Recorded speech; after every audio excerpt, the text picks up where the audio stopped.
This is Pete Moore on Halo Talks NYC. I have the pleasure of bringing our first fourth degree and two-time second degree black belt judo, jiu-jitsu, and karate sensei, as well as a NASA to NATO, Nike to NFL advisor, which I don't think we've ever had on the show, ex-Microsoft alum, and a sports coach to the British University Sport, 10-time champion coach. And we're going to talk about movement recognition, coaching intelligence, artificial intelligence, athletic intelligence. And this podcast is now all TM'd for our use collectively. Steven Webster, coming from California by way of the UK. Welcome to your first Halo Talks, my friend.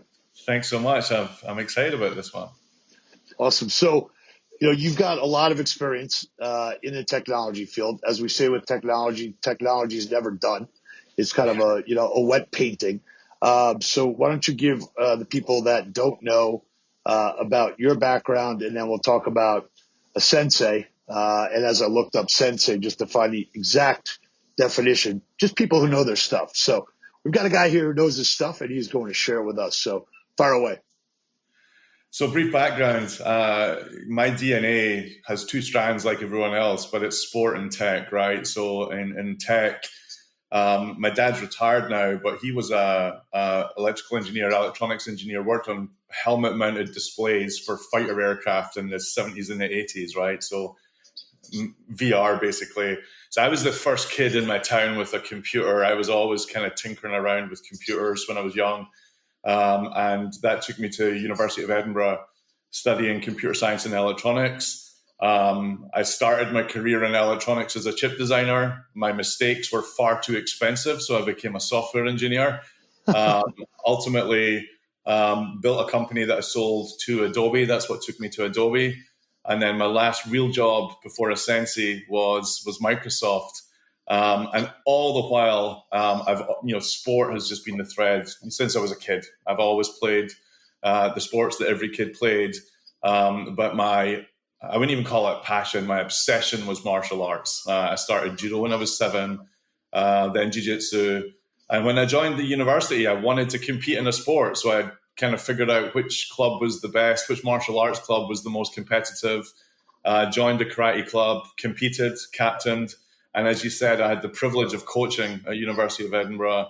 I took the club to 10 national championships. But the thing I'm most proud about, Pete, is when I moved to California, I'm most proud about the 8 championships the club won after I left, because nice. Most of the coaches were my students, some of them since they were white belts. So really proud of those wins as well.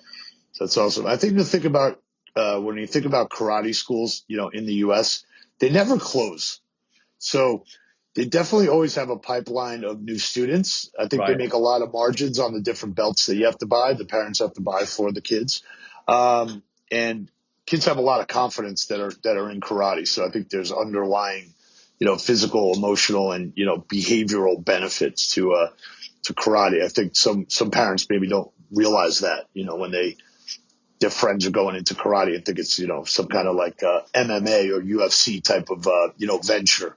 I would say any martial art, there's just that it's mindfulness and it's exercise and it's continuous progression. And I think myself, any of the instructors I've taught alongside or any of the students I've taught would all say the same thing. It's shaped their life. It's not just been a physical exercise. So, I would agree.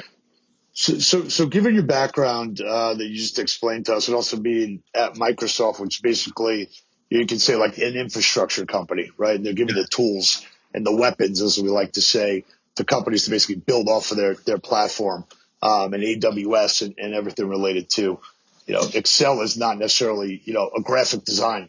It's to actually use it to compute. I was in the graphic design website business, and that was not scalable. So when you looked at starting a sensei, you probably could have gone direct and say, hey, I'm going to create the best technology. Let me just, create my own brand. But you purposely went, to a B2B to C model to basically get the scale. And also you're interacting directly with coaches, which it sounds to me like that's part of your DNA. And I don't need to be the coach. I need to coach the coach. Right. And they need to proliferate. So talk about how that strategy has gone. Maybe talk about COVID explosion and the demand. And then we'll talk about kind of a normal status of what's going on. Yeah, and for anyone that doesn't know who a sensei is, and hopefully that's no one, but I'll assume that there's a few people out there. We are a movement recognition company. We've made human movement something a machine can understand, so that you can have the benefits that you would have with having a coach or a trainer in the room with you, but you don't need them in the room with you. And that has applications in healthcare, that has applications in fitness and sport, applications in VR and entertainment. So it's interesting. When I was at Microsoft, I was tasked with building an innovation studio, a Studio 415 in San Francisco. And I got really exposed to a lot of technologies like Microsoft Kinect, using that camera under the TV on the Xbox to track your skeleton. I got exposed early to the world of AI and this idea that we would have intelligent assistants, voices in our ear that knew us and interacted with us and for us. And I just had that moment of a problem I've always wanted to solve, which is like, how can I scale coaching beyond hours I spend in the dojo on the mat? I think this can be done digitally now. But the problem with any completely out there technology, nobody's thought of this before, nobody's done this before. So you can't really be B2B from the start. You're asking people to put your technology inside their product, but they don't know what it does yet. So we had to start B2C, and we had to kind of show the world what the future could look like in one small area. And so we chose indoor rowing. And if I stood up, you would tell that I'm not an indoor rower, but I'm too short. But we picked indoor rowing because form and technique are super important. And if you can fix form and technique, you go faster. Good form is free speed. And so we went B2C. But then, as you said, the pandemic was this moment of it's all going home. Workouts are going home. Telehealth is going home. We need to move fast to that. We basically accelerated our strategy by a year or two of being an ingredient brand in other people's technology. And here we are. There's 14, 15 enterprise customers, the companies you've heard of, Chris Hemsworth Center, PowerBlock, Vertimax, and new entrants like Alter and Bout. They're all using us as that perception layer of understanding what people are doing, and then that coaching layer of giving them feedback. I looked at your press kit in preparation for this yesterday, not 5 minutes before, by the way, just so you know. But you do make a call out to say, I'm not trying to replace the human coach. And I feel like that was very deliberate. So you say, look, I can provide you with world-class coaching, but I'm not actually trying to disintermediate. Right. So how do you kind of convince someone that I'm not trying to create a virtual coach, but I'm kind of like a Tesla that has an auto feature to it, maybe? Yeah, I think automatic driving. I think what's you're the right. best analogy to say that, I guess? No, it's a good analogy. And increasingly the phrase I'm hearing around AI is the notion of a co-pilot, like someone sat in the seat next to you, right? And that's exactly it. I'm a coach. I celebrate coaches. My bookshelf is basically technology books and biographies of sports coaches, right? So we definitely don't want to be responsible for replacing coaches. But the challenge, if you're a coach, is how does that knowledge scale, and how do you coach beyond your zip code, right? And only digital can do that.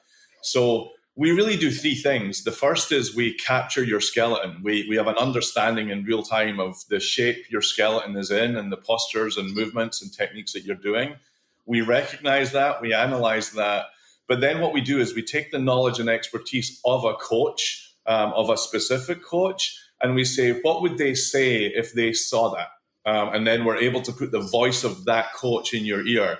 If you'd heard my venture pitch 10 years ago, it's I imagine a future where my kid's, taking 3-point shots at the basketball rim, and the voice of Steph Curry is in his ear, giving him real-time correction and coaching. And that's the future that we're willing into existence.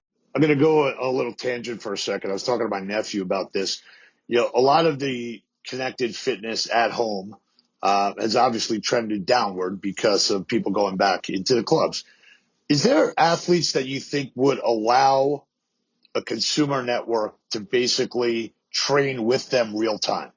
And what would somebody pay for that? So I said to my nephew, look, if you're trying to train for the varsity basketball team, let's say you can get Steph Curry for the next 90 days. If he's training at 4:30 in the morning, his coach sends out a text, we're all training at 4:30 in the morning, and you're actually watching him train. Do you think that athletes would potentially, obviously it's dollars and cents, but would they allow someone access to like that level of like, hey, you're going to train with me, but not like on like an asynchronous, here's a couple of Right. videos for that $29 a month, but you're going to pay like $2,000 and you're going to be on a text there. And when my trainer says, hey, we're going to do a, high intensity workout, this is what you need to bring.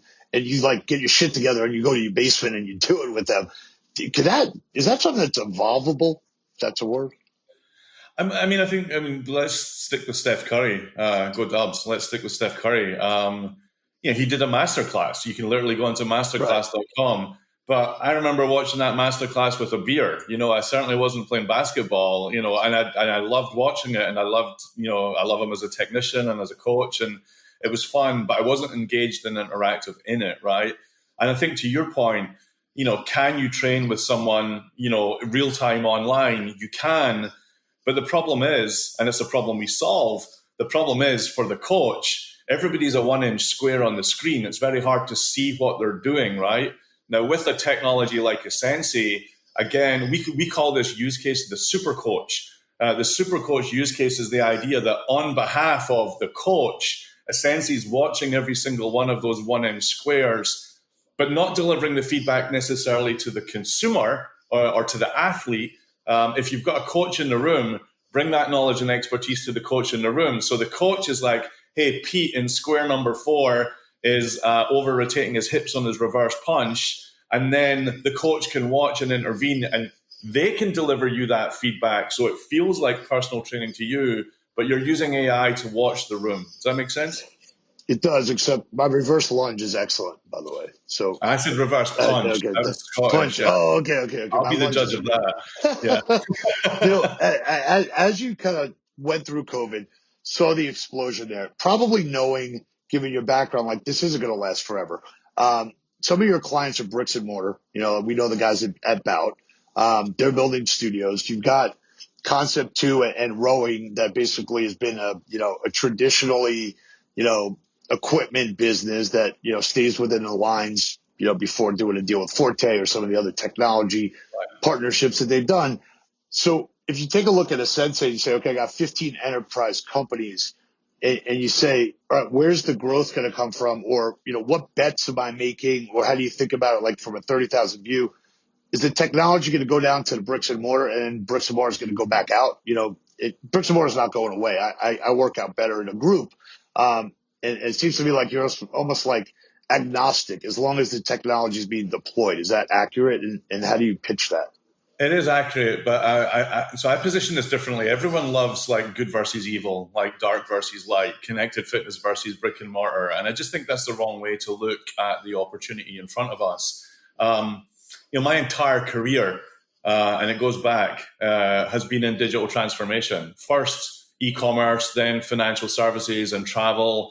And history leaves clues. The digital transformation of any industry looks the same. And actually at the Connected Health and Fitness Summit this year, this is what I presented. It's the notion of the technology adoption curve. And with the technology adoption curve, forget for a moment whether it's at home or whether it's happening in brick and mortar, it's digital. And so you have the pioneers first. And the pioneers are the Pelotons, the Tonos, the Hydros. And they're the ones that had the courage to say, what if it was different? Okay. And at that moment, everybody else is like, this is stupid. Who wants a screen on a bike? Or to, if I want to row on a river, I'll row on a river. Like, why would I do it, at home? Sure. But what starts to happen when the mass market emerges is some of the pioneers make it and some of them don't, as we know.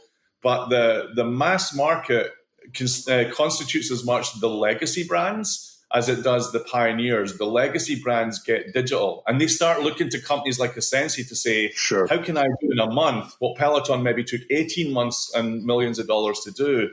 And I always encourage us to use e-commerce as the analogy, right? Who are the brands that people are buying online from in e-commerce? The biggest brand is not Amazon and Zappos, it's Macy's and Kohl's. Okay, and 20 years ago, we were trying to tell the story that like Macy's and Kohl's would disappear because Amazon would take over retail online, and that's just not the case. So yes, we work in brick and mortar and we work in digital, but more importantly, we're crossing the chasm into the mass market. And it doesn't matter where the consumer is, you need to meet them where they are, and we have an opportunity to elevate their experience with digital at every single touch point. I mean, it's such a good history lesson, and a lot of people don't follow history. I watch a lot of documentaries just to see how things evolved, civil engineering projects that, the water that goes into New York City actually goes underneath the Hudson River, and somebody built that, 100 years ago. All the water that's coming from, to California, Nevada, and Arizona is literally like it's pulled up by like a latch that was built, and people are fighting over that pipe, basically, that's doing that. If you take a look at like Palm Pilot and BlackBerry, it's like billions of dollars of venture capital saying like, we are going to be the next, at the time, probably Nokia, right? And then Apple said, hey, I'm going to actually make this, like an art product, and I'm going to basically sell you an experience. But they basically leveraged off of everyone else's R&D and lack of understanding the consumer. So I think it's interesting that you say that, because I remember that, Peloton actually approached SoulCycle and said, hey, why don't you put all your content on our bikes? And SoulCycle basically, kicked them out of the room, saying, I'm SoulCycle, you're nobody. And probably at the time, SoulCycle should have done that instead of trying to compete, just own 20% of Peloton. And like I said, history rhymes, right? Where's the cautionary tale? Blockbuster passed on the opportunity to buy Netflix for $50 million. Yeah, people need to watch these types of documentaries to understand like where they're positioned. At the same time, Blockbuster couldn't spend $1 billion because they're a publicly traded company, and people would destroy the stock, on losses. So it's interesting. We do this in our Halo Academy class, that Peloton existed because Life Fitness and Precor, they're based on cash flow and EBITDA. You can't be based on cash flow and EBITDA and get board approval, to go into this type of venture. As you look at the digital transformation right now, and you say that the traditional companies, whether you can name names or not, do the traditional companies, whether it's like Matrix, whether that's Precor, whether that's Life Fitness, do they still feel like they're trying to catch up, or do they think like, I'm here now, like I made it? Well, this is the interesting thing about digital transformation is, it's kind of like bankruptcy, right? It's like slow, then sudden. Okay. And a good analogy would be, I don't know if you knew of Inspire Fitness. Inspire was a bunch of ex-Precor guys making performance racks and strength training equipment. And they're a great example of what I would call a legacy brand, traditional legacy brand. And High Post Capital came along and did an M&A of Chris Hemsworth's Center and Inspire Fitness, and kept the Center brand, because it's such a strong brand. But I think that's a great example of what happens as the category crosses the chasm, is you see legacy brands doing M&A or acquisition of digital brands and putting the two together.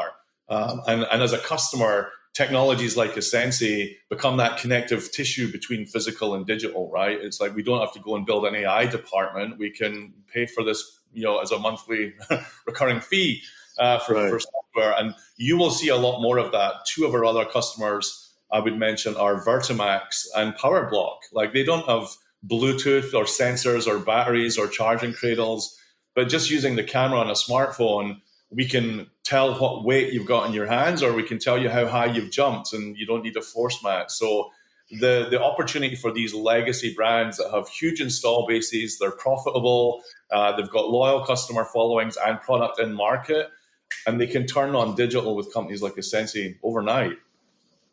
That's amazing. Let me throw out a quote that I gave at the Connected Fitness Conference Summit 2 years ago. Everyone was talking about AI, and I said to the health club operators that are in the room, I said, you can't have artificial intelligence until you have intelligence, right? I mean, it's like I'm building upon it. It doesn't just show up.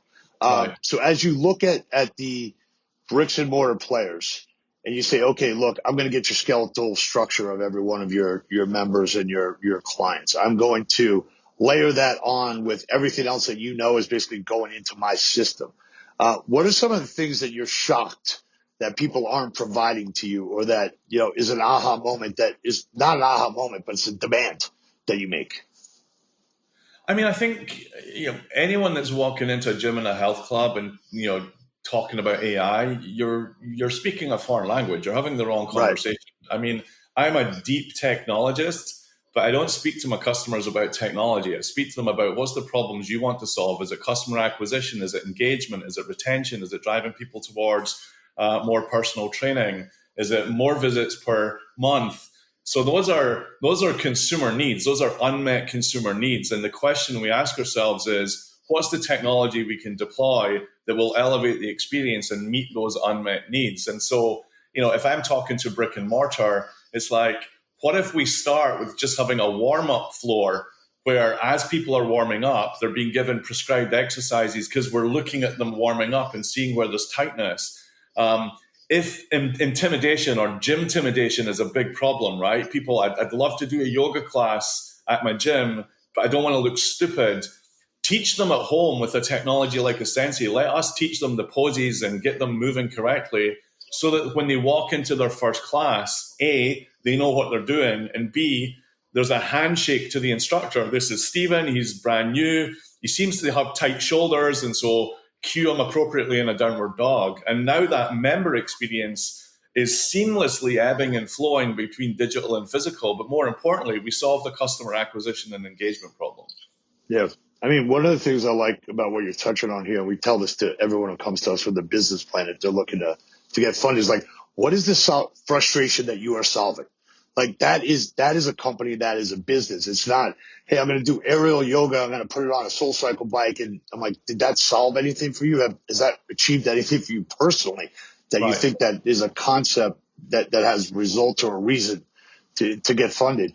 As you look at, you're so deep into the fitness space, and then you've also got companies that are obviously deep into like open AI and providing AI solutions for companies. Do you end up partnering with those companies? Are they kind of layered on top of or underneath your database? How do you stay ahead or on par on the AI side? I keep reading these articles about how much it costs to teach the language and data centers and the amount of processing that goes on. So how do you do that effectively? And also, as a follow-on question, how do you get people to understand that they got to pay for this? Like, it's not $99 a month. Yeah. So that's why I have a good salesperson. So, I mean, I think to your first question, like, do we build on other people's AI? Like, the technology industry has, continuously stood on the shoulders of giants, right? If you're trying to build things yourself that you could build on from someone else, what are you doing? And I say that to our customers. It's like, what do you mean you're going to build I won't name any customers, but they know who they are if they're listening. But customers who have spent, 18 months, 2 years, big teams trying to build something that we could have had them live within a month and it would have been better because that's all we do. And so, we build on underlying AI, we build on underlying open source models, but you need to know, and this is true for any company, right, Pete? You need to know what's the value that you're adding and the value that you're creating. And for us, the hard part of the problem, like anyone can show a skeleton on screen with dots on their shoulders and joints, and it looks like you've solved the problem. I always use speech recognition as the analogy to movement recognition. And when you have a skeleton dancing on the screen, congratulations, you've done the equivalent of plugging a microphone into a PC. You've just captured something analog and made it digital. You don't know anything about what that person's actually saying. You don't know how to reply to them. For us, the core intellectual property is, how do we teach a machine biomechanics? And I'm not telling you how we do it, but we do it. And we teach a machine the underlying biomechanics of a movement so that I can watch you do a lunge or do a punch or throw a roundhouse kick on a bout bag and know that you're doing it, how well you're doing it, and what should you learn next. And if we can just iterate on that problem, that spans across every movement modality possible. So let's say I own 10 clubs in Florida, which I don't. And I want to deploy a sensei. Give me a range of like, what's my capital investment? What cameras do I need? Who are you interfacing with? I might not have a CTO. I might have somebody on my team that is working with vendors and is like trying to plug things together. So how do those conversations go? Or is there like a threshold? And we have this in our business where I can't really help you unless you have 3 million of EBITDA. Like I don't raise money for seed capital, and I don't, do $100 million EBITDA deals because that's got to be a big bank and this financing attached to it. So I'm in like a sweet spot, and that's my sweet spot. So what's a sweet spot for a sensei? I mean, yeah, I'm not gonna share pricing directly on a podcast, No, but it's fine. what I would say is because it depends on the use case. I mean, essentially, we price ourselves as a usage model, right? We want to create value and share in the value that we create. We're not trying to. Our goal, and this should be everyone's goal. Our goal is not how do I take a rake on the revenue that you're already making from your members. It's like, how can I raise the revenue that you're getting from your members because you're acquiring more members, because they're coming more often, or because we're lowering your churn? And if I can do that, share it with me. And so that's how we encourage like all of our customers, especially in brick and mortar, to think about this is let us raise your revenue. Don't ask yourself how much is this going to cost. It's like, how much is it going to make? In terms of infrastructure, that's the beautiful thing. We've got partners that we've worked with in the past, including Intel, who with 6 or 7 low-cost cameras, I'm talking like $200 cameras in a room, we can motion track everyone in that room. And the experience you might deliver doesn't have to be everybody suddenly in the room with their own earpiece listening to AI in the sky. Remember the super coach, like I could have 20 people on rowing machines in a dark room, and the coach knows to walk over to Pete and say, Pete, you're not pressing with your legs. You're opening your back too early. How did the coach know to walk over to you in the dark room? Because the sensei saw you on the camera and directed them to you. So how do I increase the engagement between your coaches and your athletes so members feel like they had a more personal treatment and they're more engaged and they don't churn out? That's a camera in the sky problem. Yeah. Without naming a specific client, what is one of the best, aha moments that you've had, or say like, wow, like we took this club from X amount of, retention to this amount of retention, or we've got these amount of people results in that, like even, flattered me as, knowing that it's got deployed properly. Give us like a takeaway. Primacy and recency, right? I'm going to tell you about something that happened last night. So I won't say who it's for, but for one of our customers, we're in the midst of consumer tests. So we just literally have strangers off the street walking in who have no idea about the product or what's possible. And we just say, you're going to do a workout for half an hour and you're going to tell us about it afterwards. And the metric that matters for us is Net Promoter Score. How likely are you to recommend the experience you just had to someone else? And right now, the Net Promoter Scores are all 9s and 10s. Like that's the awesome aha moment for me. And that's on for the customer, that's for an experience where we're saying like, this is the price of admission baseline experience that you should deliver that will raise the bar in the industry. And then you can do this and this and this and this and this. But the baseline experience has an NPS of 9 or 10 so far. And I knew that, but I love hearing it. I love having videos of consumers kind of sitting, sweating, telling you how much they enjoyed that experience they just had. So that makes me super bullish That's great. On where things are going. So in the interest of time, because we want to give people, a little teaser here, we'll close. But what I want to just articulate is when you go to a trade show not to you, but to the audience here, when you go to a trade show and you walk around, I want you to think about it as going to a weapons trade show.